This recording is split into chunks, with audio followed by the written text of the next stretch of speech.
Meus irmãos, a paz do Senhor, estamos começando mais um podcast, graças a Deus. Nós queremos agradecer a você que tem nos acompanhado, tem feito esse trabalho, essa obra crescer. E já a gente pede para você continuar compartilhando esse vídeo, curtindo, comentando, mandando esse link nos grupos. Quando você faz isso, o YouTube entende e manda o nosso podcast, indica o nosso podcast, o nosso trabalho para outras pessoas. Hoje a gente está recebendo aqui nosso irmão em Cristo, Júnior Presbítero Júnior, que era de Canas, agora está na Vila Geni. Júnior, Deus abençoe e obrigado por ter aceitado esse convite. Que seja um tempo bacana, um tempo de comunhão, um tempo de mesa aí, que a gente tenha esses assuntos aí para agregar na vida de muita gente. Deus abençoe. Muito obrigado por ter aceitado esse convite. Amém, meu irmão, Pai do Senhor. Pai do Senhor a todos os nossos irmãos.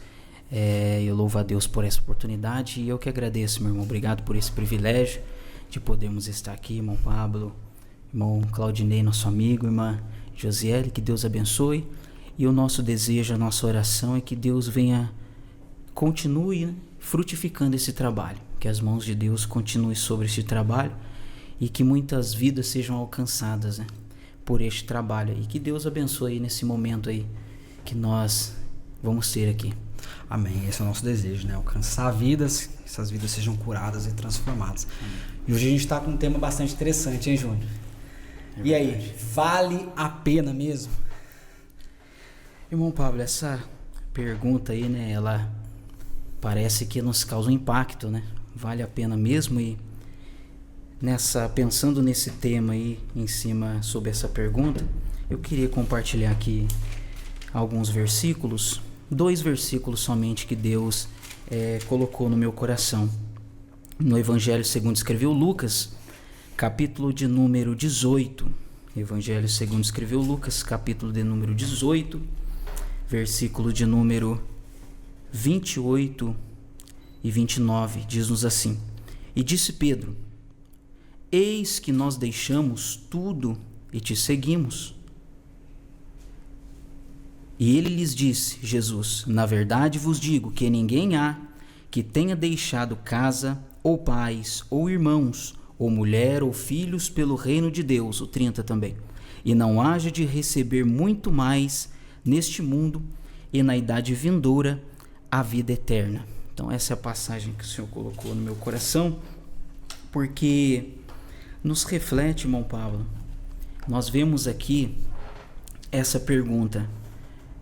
Quando nós nos deparamos com essa passagem aqui, voltando a alguns versículos, aquelas pessoas que estavam em volta de Jesus presenciaram um momento um pouco impactante, Um jovem rico que chega diante de Jesus e diante do convite de Jesus, da renúncia daquilo que aquele jovem priorizava no seu coração, diante daquele convite de Jesus de renunciar aquilo que tomava sua primazia e seguisse a ele para viver o evangelho, aquele jovem recusando parece que causou um impacto naquelas pessoas que estavam assistindo toda aquela cena. E vendo isso, Pedro, como um porta-voz ali, Pedro ele faz uma pergunta que se encaixa muito no nosso tema. Ele vendo que aquele jovem, diante das bênçãos materiais que ele tinha, precisar deixar aquela prioridade para seguir Jesus, aquilo parece que impacta Pedro. E Pedro diz, Senhor, eis que nós deixamos tudo e seguimos o Senhor. Qual é a nossa recompensa? Ou em outras palavras, vale a pena? Será que vai valer a pena nós termos deixado tudo aquilo que nós deixamos, renunciarmos aquilo que nós tínhamos e seguir ao Senhor, ter uma vida para o Senhor? Será que vale a pena mesmo? Porque Pedro passou por essa experiência no início do ministério dele também, Pedro passou por essa experiência. Logo após a pesca, ele deixa literalmente tudo e vai seguir o mestre.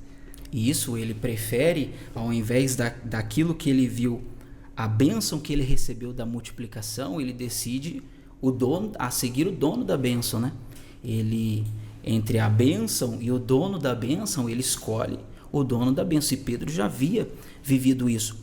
Só que há quem diga que essa pergunta de Pedro foi um pouco egoísta, porque os outros evangelistas, né, Mateus e Marcos, que também tratam dessa passagem, eles complementam esse versículo dizendo qual é a nossa recompensa. Aí Jesus, ele com todo o seu amor, com toda a sua compaixão, que poderia muito bem repreender a Pedro, ele diz: Pedro, peraí, vamos entender que primeiro comigo você precisa entender que comigo primeiro você precisa perder. E perder em que sentido? Jesus começa a elencar aqui as renúncias particulares. Aí Jesus usa essa expressão, que ele diz que na verdade não há quem tenha deixado casa, pais, irmãos, mulher. Jesus aqui começa a elencar, no caso, renúncias particulares. E nessas renúncias particulares, a primeira renúncia é a renúncia pessoal. Jesus já havia dito para Pedro e para os discípulos anteriormente: aquele que quiser vir após mim, negue a si mesmo, tome a sua cruz e siga-me. Ou seja, só toma a cruz depois de negar a si mesmo. Só toma a cruz depois de negar a si mesmo. Então Jesus ele ensina que primeiro com ele se perde através do quê? Das renúncias. E a renúncia pessoal é você deixar muitas vezes interesses, vontades, porque renúncia não é só você deixar aquilo que te faz mal, mas muitas vezes deixar até aquilo que para os seus olhos te fará bem. E muitas vezes nas renúncias estão sonhos, estão projetos. Sim. Aí como então dizer que vale a pena se eu estou deixando os meus sonhos, se eu estou entregando os meus planos? Eu gosto de dizer, eu gosto muito daquele Salmo 37, versículo 5. Só que eu digo que muitas vezes ele é lido e citado de uma maneira muito rasa. Ele diz: entrega o teu caminho ao Senhor, confia nele e ele tudo fará. Só que o que é esse entregar? Eu costumo dizer que entregar o seu caminho ao Senhor, entregar é você dar, é você passar a posse para outro.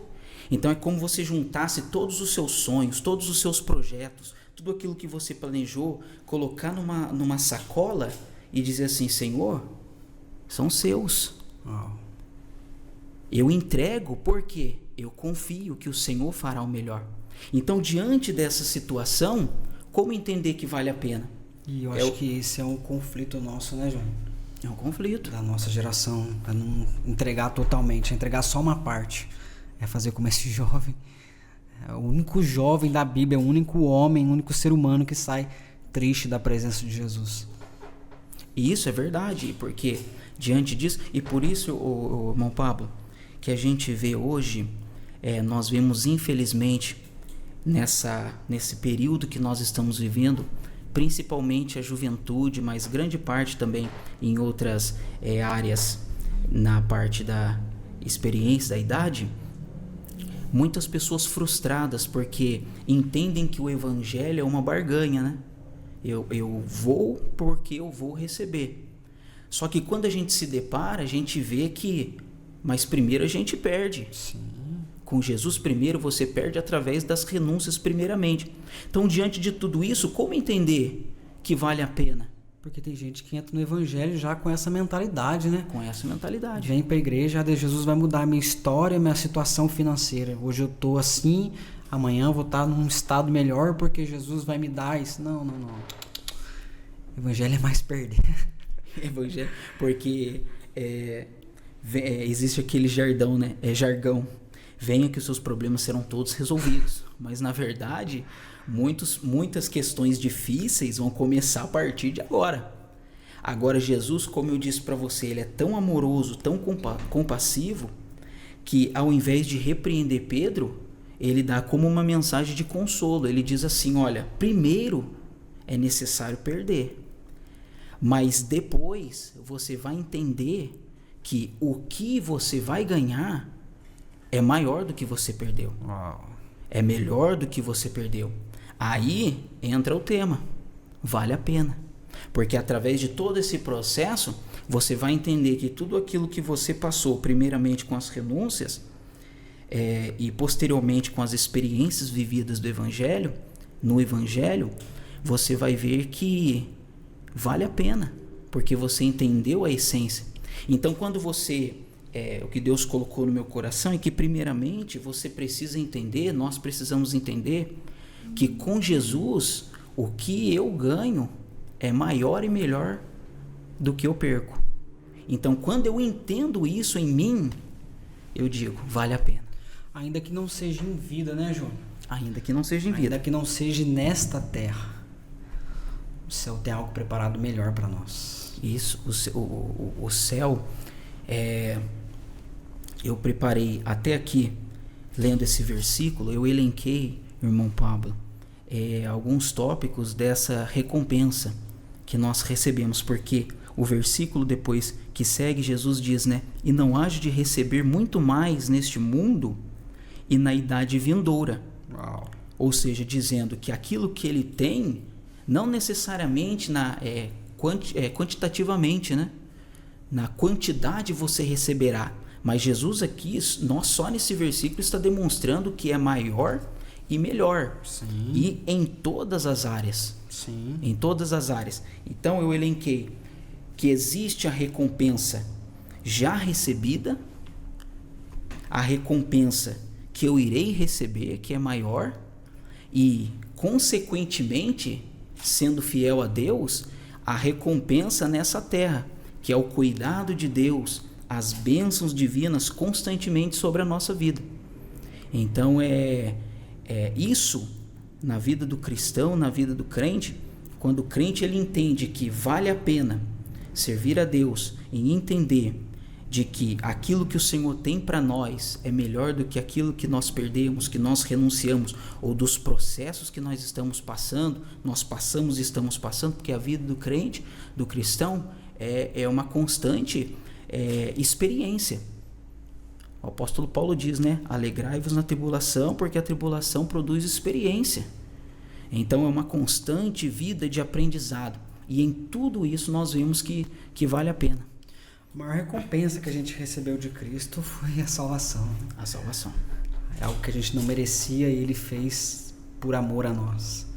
Então, a maior recompensa a gente já recebeu dele, que é a salvação. E a gente está falando, a gente está enfatizando bastante coisas materiais.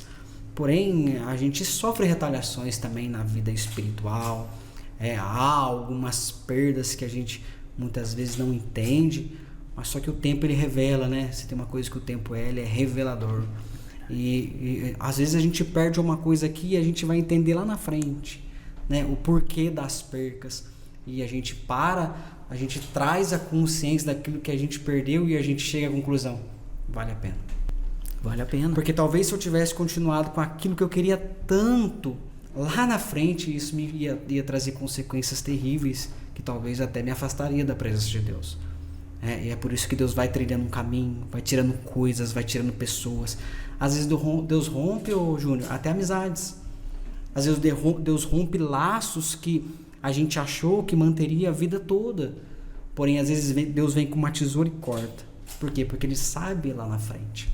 Então, às vezes muitas vezes a gente se olha diante das situações da vida, diante de muita coisa que acontece e a gente não entende. E Deus vai trazer a clareza lá na frente. A gente cai em si e fala: realmente, Deus fez o melhor. É dessa maneira. É dessa maneira. Nós somos, Pablo, muito limitados. O apóstolo Paulo, ele diz que até na oração nós não sabemos como convém orar a Deus. E por isso o Espírito Santo, através de gemidos inexprimíveis, intercede por nós. E lá em João 13, Jesus ele diz isso para Pedro, né? Ele fala assim: vou lavar o pé de vocês aí. Pedro fala assim: não, Senhor, jamais. Aí Jesus fala assim: o que eu vos faço agora, vocês não compreendem, mas na frente vocês vão entender. Então a nossa visão é limitada. Deus, Pablo, os nossos sonhos são limitados. Os nossos projetos são limitados demais, né? Eu costumo dizer de uma forma didática, nós usamos esse termo tempo de Deus, né? Mas na verdade a soberania de Deus, ela é tão grande porque Deus ele não tem tempo. Passado, presente e futuro passam diante do Senhor como num presente constante. Sim. Então nós enxergamos, nós nem sequer, como diz Tiago, né, sabemos o que vai acontecer conosco amanhã. Mas Deus já sabe de todas as coisas e já prepara todas essas coisas para nós. Igual você estava dizendo, eu elenquei como primeiro até aqui, a questão da recompensa, a recompensa que nós já recebemos. E qual é essa recompensa que nós já recebemos? A salvação. Porque, Pablo, entender o sacrifício de Cristo, entender o amor de Deus revelado através do sacrifício de Cristo, já é motivo para nós dizermos, vale a pena. Sim. Vale a pena ser fiel. Se isso não me motivar, né? Nada mais motiva.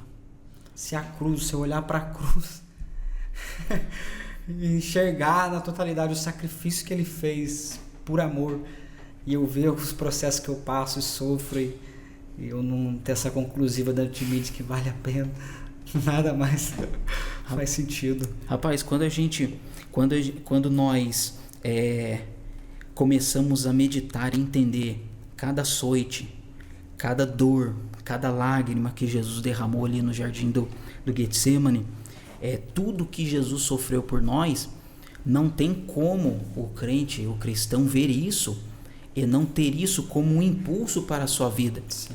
E entender que só nisso já vale a pena ser fiel a Deus, já vale a pena seguir ao Senhor mesmo diante das dificuldades, porque quando nós entendemos a essência, Pablo, nós entendemos que independente do momento e da circunstância ou da área, em todas elas vale a pena, tanto na bonança quanto nas tempestades. E a salvação, para mim, eu acredito que é o ponto essencial. Eu estava meditando nisso aqui e o Senhor trouxe ao meu coração a história daquela mulher que enxugava os pés de Jesus, lá em Lucas capítulo 7. Né? Teve um homem fariseu chamado Simão, que queria que Jesus fosse até a sua casa. E Jesus foi, participou da refeição ali com ele, e de repente uma mulher chega na casa, pecadora, a Bíblia diz uma mulher pecadora, chega e começa a chorar aos pés de Jesus e enxugar com seus cabelos. E aquele homem lá, naquela oportunidade talvez de tentar pegar Jesus ali, ele diz assim, se aquele homem fosse profeta, ele sabia quem aquela mulher realmente era. Aí Jesus diz assim, Simão, eu vou te contar uma parábola. Existiam 2 homens no reino. Um devia 500, um devia 50. O Senhor foi lá e perdoou os 2. Qual dele você acha que começou a amar mais o Senhor? Aí o homem disse, Senhor, creio que foi o que foi mais perdoado. Aí Jesus diz, pois bem, Simão, eu cheguei na tua casa, tu não me recebeste com o ósculo santo. Essa mulher até agora não cessa de beijar os meus pés. Eu cheguei e você não ungiu a minha cabeça. Essa mulher até agora, ela está chorando e enxugando os meus pés com seus cabelos. Aí Jesus conclui assim, Simão, aquele que mais é perdoado, mais ama. Uau. Aquele que pouco é perdoado, pouco ama. Então, Pablo, diante disso, é por isso que o apóstolo Paulo lá diz em 2 Coríntios 5,14, que o amor de Cristo nos constrange. Mas nos constrange de que maneira? Diante desse sacrifício, desse amor, não tem como eu dizer assim, eu preciso ser útil. Nós estamos cooperando ali agora na Vila Geni, e nós estávamos ali conversando, eu e o nosso irmão Pastor Aldo, e eu gostava muito de dizer isso no período que eu estava em Kansas, dizer assim, o mundo gosta de dizer que o crente ele é preso, que o crente ele não tem liberdade, ele põe uma Bíblia debaixo do braço e precisa seguir vários preceitos, mas na verdade nós somos os libertos, nós somos os livres. João 8,32, depois do versículo 36, porque nós temos a condição de escolher servir a Deus e rejeitar o pecado. Agora, se um fumante chegar diante de mim e eu disser assim, larga de fumar, hoje, ele não consegue, porque ele está preso àquele vício, ele está preso aos desejos. O crente, ele é livre. Aí Paulo pega e diz assim que nós somos servos, e os servos aqui é escravo. E nós estávamos até comentando lá na escola dominical, o pastor Aldo dizia muito isso. Ele diz, mas escravo em que sentido? Servo em que sentido? Em entender que diante de tanto amor, diante desse sacrifício, vale a pena eu ser fiel até a última gota. Vale a pena eu buscar, eu procurar ser útil ao Senhor.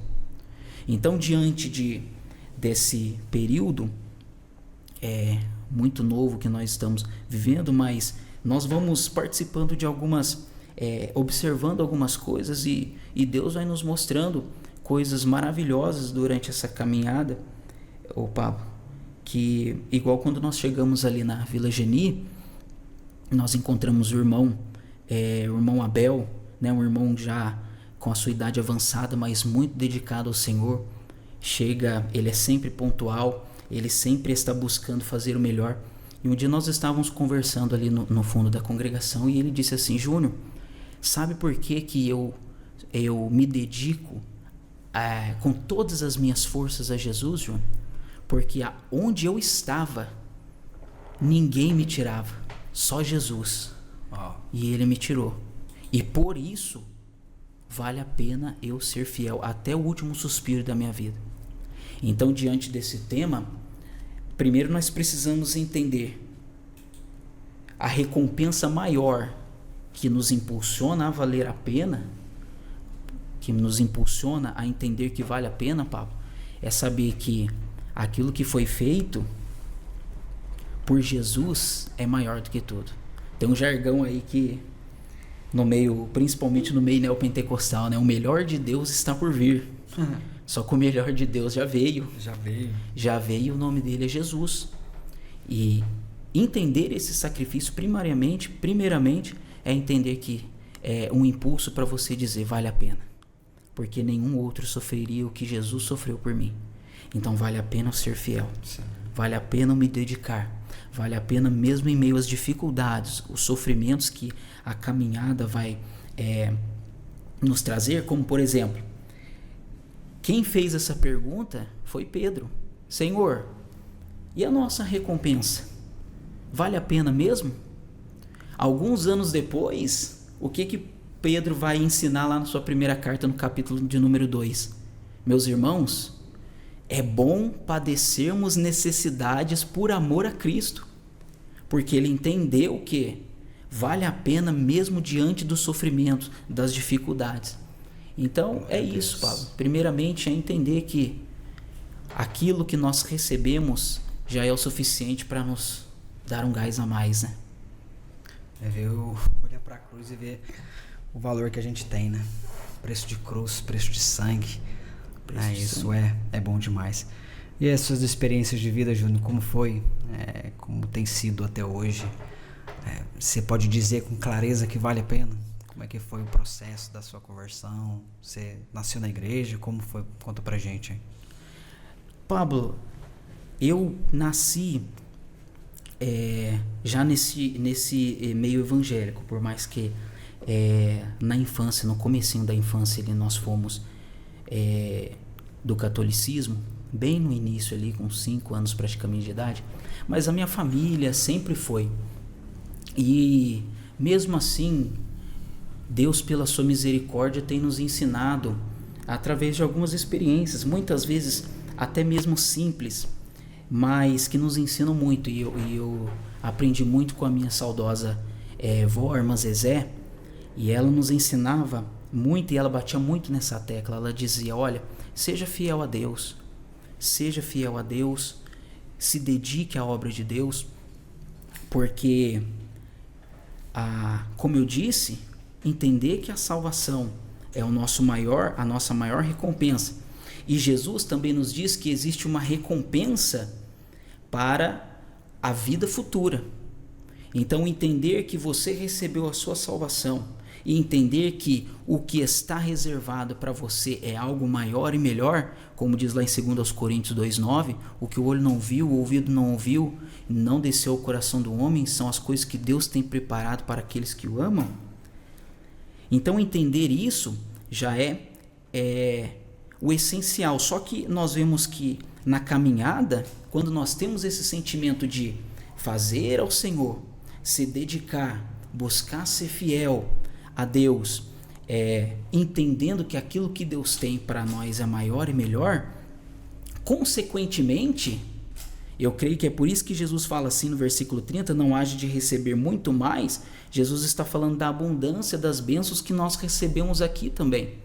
E não querendo aqui um viés materialista, mas em ambas as partes, quando nós somos fiéis a Deus, entendendo o real propósito, Deus ele nos abençoa em todas as áreas. E as experiências que nós temos vivido, tanto na área espiritual quanto na área material, é ver esse cuidado de Deus quando nós decidimos ser fiel a Ele. Porque eu gosto muito de dizer isso por onde eu passo, Pablo. Nós muitas vezes gostamos muito de dizer assim, do Jeremias 33:3. Clama a mim e responder-te-ei, e anunciar-te-ei coisas grandes e firmes que ainda não sabe. Então nós gostamos muito daquilo que é grande. Nós gostamos muito de receber as coisas grandes e firmes. Mas quando eu falo isso, eu falo, é claro que o nosso Deus, ele tem o poder para realizar coisas grandes e surpreendentes na nossa vida. Mas quando eu me deparo com a misericórdia de Deus e o cuidado de Deus, eu me convido e eu convido aqueles que me ouvem a começar a enxergar os cuidados que muitas vezes são mínimos, as coisas pequenas, os detalhes. Então, quando nós entendemos que vale a pena ser fiel a Deus, na nossa caminhada, nós vemos que o cuidado de Deus, Pablo, está constantemente sobre a nossa vida. E eu falo isso porque eu vivi esse cuidado de Deus. Eu vivi esse cuidado de Deus constantemente. Sim. E tanto na área ministerial, quanto na área, por exemplo, aqui um exemplo, eu sou recém-casado, tenho 2 anos e alguns meses de casado, e eu já via o cuidado de Deus na minha vida quando, nessa época do casamento, e é até bom eu falar isso porque eu, como um jovem ainda, né, um jovem senhor, mas às vezes há um jovem talvez que vai me ouvir aqui e ele possa tomar isso como uma experiência. Quando você entrega o seu caminho e diz, Senhor, eu confio em Ti porque eu sei que vale a pena. Em todas as áreas, em todos os aspectos, nós vemos a mão de Deus. Então, por exemplo, na minha vida conjugal, antes, desde quando eu começamos a namorar e noivamos, nós vimos o cuidado de Deus, irmão Pablo, de uma maneira extraordinária. Quando eu fui comprar minha casa, eu comprei a casa junto com uma pessoa, e o corretor ali dizia ali para mim, Júnior, o do vizinho é tanto, mas o seu eu não sei porque é tanto. E ali eu entendi que naquilo era a mão de Deus. Sim. No casamento, a mesma coisa. Quando eu assinei o contrato da compra da casa, o corretor disse que na minha frente, ele disse, rapaz, eu não sei o que eu tava com a cabeça de vender a casa nesse valor para você. Aí eu falei para ele, eu também não sei porque esse valor eu nem tinha. Mas eu fui vendo a mão de Deus trabalhando. No casamento, a mesma coisa. Deus foi abrindo as portas de uma maneira extraordinária. Então eu digo isso porque não que nós somos muitas vezes materialista, nesse sentido materialista, mas porque consequentemente Deus é tão misericordioso que em todas essas áreas nós vemos a mão de Deus. E isso é resultado da sua renúncia, né? Resultado da renúncia. De não avançar etapas, né? De se preservar para se guardar no casamento, né? De ter o cuidado de honrar a Deus na sua caminhada, né? Com Ele, em questão de casamento, de matrimônio, né? Isso é resultado, é consequência de uma vida fiel, uma vida dedicada a Deus, né?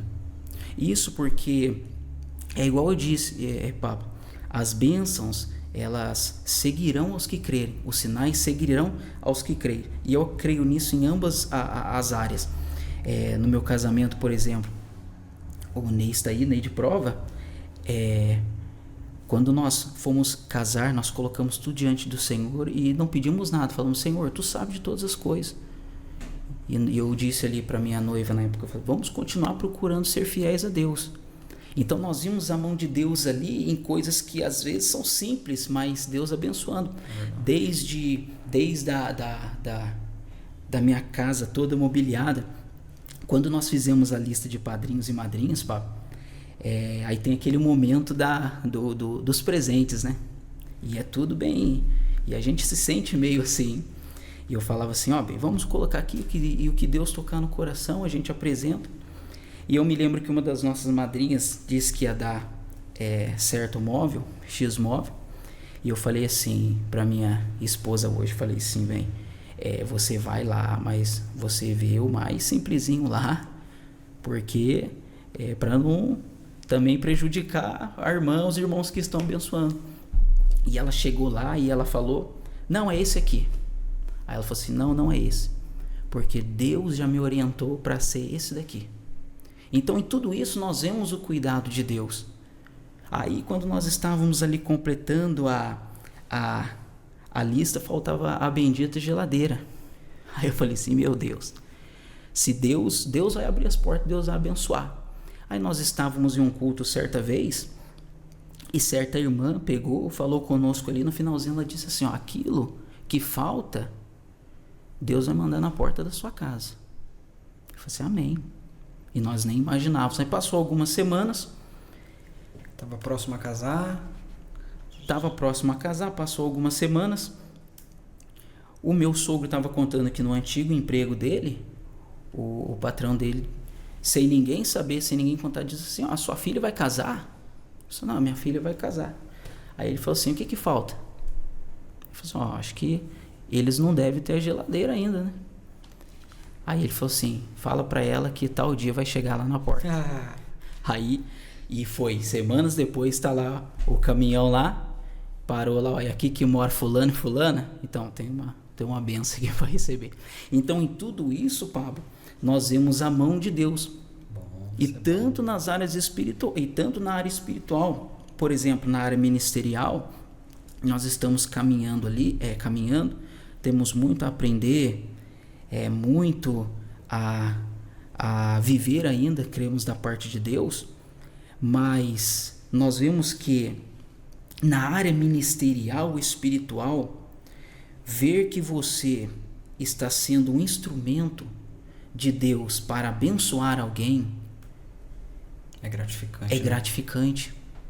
Quando nós estávamos ali em Canas na nossa despedida, eu disse assim no final para os irmãos, meus irmãos, nós somos seres humanos, tem coisa que mexe com a gente, nós ficamos emotivos. E eu disse, o que me deixa muito satisfeito e diante de Deus eu digo isso, eu disse, não é o irmão Júnior pregar, não é o irmão Júnior ensinar, não é o irmão Júnior louvar, não é o irmão Júnior fazer isso e aquilo, é dizer, através da sua vida, você foi útil para mim. Eu fui abençoado através de você. Nem que seja por um trabalho, um abraço, ou um gesto simples, uma palavra que for. Mas isso é gratificante. Diante disso você vê, vale a pena. Você escutou bastante, que pena você ter ido, que pena que você tá indo. Escutou bastante isso também, não? Rapaz, porque isso é bacana de ouvir, né? Sinal que você gerou algum fruto, é sinal que você foi usado de alguma forma para abençoar essa pessoa. É bacana isso, né? Deixar esse sentimento de saudade, né? Pablo, isso daí foi o que mais mexeu comigo. Porque eu até disse lá em Canas, eu costumo dizer assim que eu sou uma pessoa que eu prefiro chorar escondido. Eu choro diante de Deus lá, mas quietinho. É claro que no momento do culto a gente se emociona e sente a presença de Deus, com certeza. Mas eu costumo dizer que eu seguro ali no último, mas naquele dia, o que mexeu muito comigo foi aquilo. Porque como eu disse, em todos os aspectos, por exemplo, irmão Pablo, teve um período que nós estávamos vivendo ali em Canas, que nós estávamos passando por um momento difícil. Na congregação. Na congregação, mas eu estava passando por um processo uma luta ali, nós estávamos passando por um processo, eu e minha esposa ali no lar. Só que nisso nós vimos que, mesmo em meio às dores, mesmo em meio muitas vezes a lágrimas, nós estávamos sendo usados para abençoar alguém. E nisso nós enxergávamos também que vale a pena. Porque, como eu disse lá no começo, quando nós entendemos que aquilo que nós temos com Cristo a receber é maior e melhor com aquilo que nós deixamos, em todas as áreas nós entendemos que vale a pena. E eu me lembro que eu estava preparando um estudo sobre ministério, sobre as dores do ministério, né? Nosso irmão Gessi falou aqui algumas coisas, né? Algumas experiências dele, e eu estava comentando algum versículo, eu estava estudando alguns versículos, eu estava estudando a segunda carta de Paulo aos Coríntios, capítulo de número 4, que fala, né? Em tudo nós somos afligidos, mas não destruídos. E eu estudando, certa vez eu estava voltando do culto, e eu estava falando: Senhor, qual é a essência do ministério, né? E quando eu estava chegando na porta da minha casa, Pablo, o Espírito Santo de Deus entrou no meu carro e falou assim: eu vou te dizer agora o que é o ministério. Aí o Senhor começou a ministrar no meu coração: ministério é você consolar quando você precisa ser consolado. Ministério é você abraçar quando você precisa ser abraçado. É isso aí. Ministério é você ser usado para curar quando você precisa ser curado, mesmo que essa cura seja espiritual.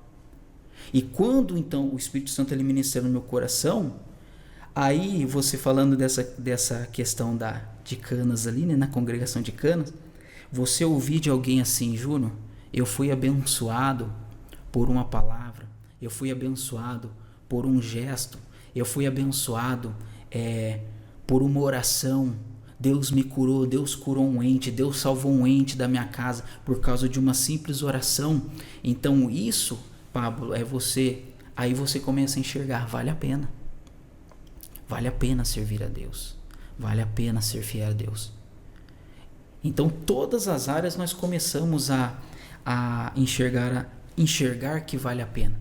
Na bonança, você diz vale a pena, porque na bonança tem a bênção, né? E como é que foi o processo de chegar até o presbitério? Teve muita retaliação, muita cabeça manejada em sinal de reprovação. Como é que foi o caminhada aí? Tem pessoas que olharam para você e disseram: não vai chegar a nada, não vai alcançar nada. Como é que foi o processo de ministério?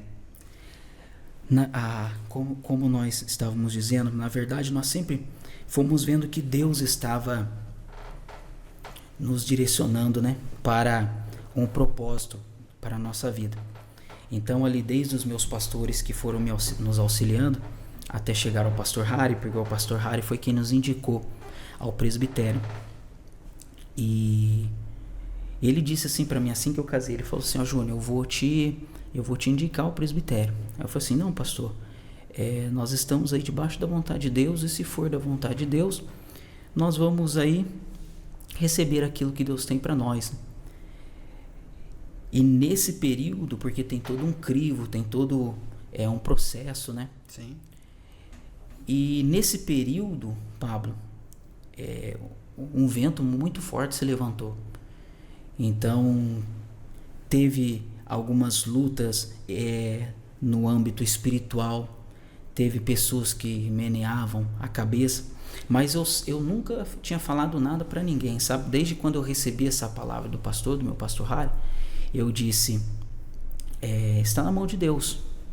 E eu preocupado um pouco por causa da questão da idade, né? Eu fui consagrado ao presbitério 2 anos atrás, então eu tinha 27, porque, né, eu tenho 29, faço 30 esse ano. Então tinha a questão também da preocupação da idade. E eu me lembro que nesse vento nós estávamos orando a Deus, eu estava pedindo: Senhor, tem misericórdia. Foi quando eu estava num culto, Pablo, e no final do culto veio um irmão me procurar e ele me disse assim: Júnior, Deus mandou eu te dizer que tem uma cadeira lá escrito seu nome. E eu não tinha falado nada para ninguém. Eu falei assim, amém, irmão. Então naquilo eu entendi que mesmo diante das lutas, das dificuldades, dos processos, quando você vê que Deus está direcionando os seus passos, confirmando os seus passos e principalmente te mantendo firme, aí você diz, vale a pena. Lutas internas. Lutas internas, externas. Quando a gente olha, quando você olhou para tudo, você... Responsabilidade, né? Responsabilidade. Lutas internas, lutas externas, responsabilidades. Então tudo isso você fica ali, dá uma certa preocupação, né, pra gente, mas entendendo que Deus é aquele que você entregou os seus passos, os seus caminhos na mão de Deus, e de que nas mãos dele tudo vai ser conforme a sua vontade, que é boa, que é perfeita, que é agradável. E a minha avó sempre me dizia assim, seja fiel, porque Deus, Jesus não precisa pagar, mas ele não deve nada para ninguém. E é como eu disse, Pablo, obrigatoriamente nós vemos isso na nossa vida. E eu creio que na vida de todos aqueles que buscam o Senhor, nós vemos isso, que Deus, que Jesus, que o Senhor, ele se responsabiliza. Então, tanto em te manter firme, mas também como te abençoar. Em todo esse processo nós vemos que vale a pena ser fiel a Deus. Ele não deve nada para ninguém, né? Ele não deve nada para ninguém. Você estava falando a respeito de ministério aí, que quando eu me torno um instrumento nas mãos deles, um instrumento para curar outras vidas, ele se responsabiliza de cuidar da minha também, né? Isso. E isso é bom, né? Porque dá-nos a entender de que ele de fato não deve nada para ninguém. Não deve nada para ninguém. Enquanto a gente trabalha para o reino, ele vem e sara as nossas dores, cuida das nossas feridas, né? Alivia os nossos cansaços, cura o nosso interior, os nossos conflitos, e isso é bom demais saber, né? Que ele é o nosso remédio quando a gente precisa, que ele é a nossa cura quando a gente precisa. Acho que ministério é isso, né? Ministério é você se doar, você se oferecer e ser um instrumento, porque ele cuida da gente. E em tudo isso, no final, a gente diz assim, vale a pena. Vale a pena. Vale a pena. Uau, que coisa boa saber disso, né? Que todos os processos que eu passo, os sofrimentos, as lágrimas, a conclusiva de chegar numa fase da vida e entender, vale a pena. E se eu não entender hoje, quando chegar lá no céu, eu vou entender que vale a pena também. Coisa boa, Júnior. Que coisa bacana. Deus te abençoe. Amém. Muito obrigado por esse tempo de comunhão. Antes, eu queria que você deixasse um conselho para nós, né? Um conselho para a nossa geração, uma geração que virá, as pessoas que nos ouvem, aqueles que nos ouvirão. Deixa um conselho. Talvez essa pessoa que nos ouve estão com alguns conflitos e talvez até pensando, será que vai valer a pena? Será que vai valer a pena a renúncia? Será que vai valer a pena passar por esse processo? Será que vai valer a pena? Deixa-nos para a gente um conselho. Amém. Eu que agradeço, irmão Pablo, eu que agradeço a todos os irmãos, né? Eu me senti privilegiado aqui por poder estar compartilhando esse momento aqui com os irmãos. E meu conselho, meus irmãos, seja fiel a Deus. Procure ser fiel a Deus. Mesmo em meio às dificuldades, mesmo em meio aos momentos difíceis, eu costumava dizer, nas congregações que nós passávamos, eu costumava dizer, o crente, o cristão, ele não vai para o céu porque canta bem, porque prega bem, porque ensina bem, porque se dedica mais que o outro. Não é só isso. O crente, ele vai para o céu porque ele é fiel a Deus. Então, o meu conselho é seja fiel a Deus, porque o que é a fé?